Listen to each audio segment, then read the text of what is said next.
శాసన సభాపతిగా ఒక ప్రశ్న నన్ను వేధిస్తుంది సార్. వేదిక పేరున్న పెద్దలందరూ కూడా ఆలోచించాలా. ఏంటి ఆ వేదన అంటే, మన అందరం సంరక్షకులైన లోక్సభ స్పీకర్ గారి సమక్షంలో నా బాధను వ్యక్తం చేయవలసిన అవసరం ఉంది. అందుకే నేను మనసు విప్పి మాట్లాడుతున్నాను ఈరోజు. ఇందాక చెప్పాను, చిరుద్యోగులు సైతం నో వర్క్ నో పే అన్న స్లోగన్ మీద వెళ్తున్నాం. కానీ మేము ఎమ్మెల్యేలకి అది వర్తించదా? మన ఎమ్మెల్యేలు శాసనసభకు కూడా రావట్లే. ప్రజలు ఎన్నుకొని మా సమస్యలు పరిష్కారం చేయండి మహాప్రభు అని చెప్పి మనకు ఓట్లేస్తే అసెంబ్లీకి రారా?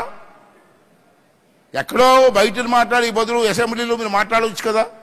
మీ ప్రజా సమస్యలు పరిష్కారం చేయడం కోసం ప్రభుత్వం దృష్టిని తేవచ్చు కదా. ఎందుకు రావట్లేదు అన్నది స్పీకర్ గారు, వేదిక మీద పెద్దలందరూ కూడా పరిశీలించవలసిన అవసరం ఉంది సార్. ప్రభుత్వ ఉద్యోగి రాకపోతే సస్పెండ్ చేస్తున్నారు, ఎమ్మెల్యేలకు లేదా అండి?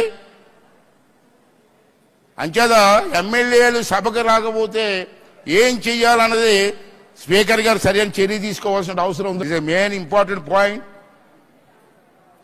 అంటే నేనేమంటానంటే స్పీకర్ గారు కూడా ఆలోచించాలి, పెద్దలు పురంధేశ్వరి గారికి కూడా ఆలోచించవలసినటువంటి అవసరం ఉందని చెప్పి మనం చేస్తాను.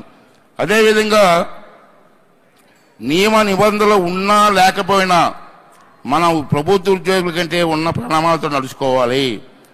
దురదృష్టవశాత్తు మన ప్రజాప్రతినిధులు ఉన్న విలువల ఆదర్శాలు పాటించడంలో విఫలం అవుతున్నారు.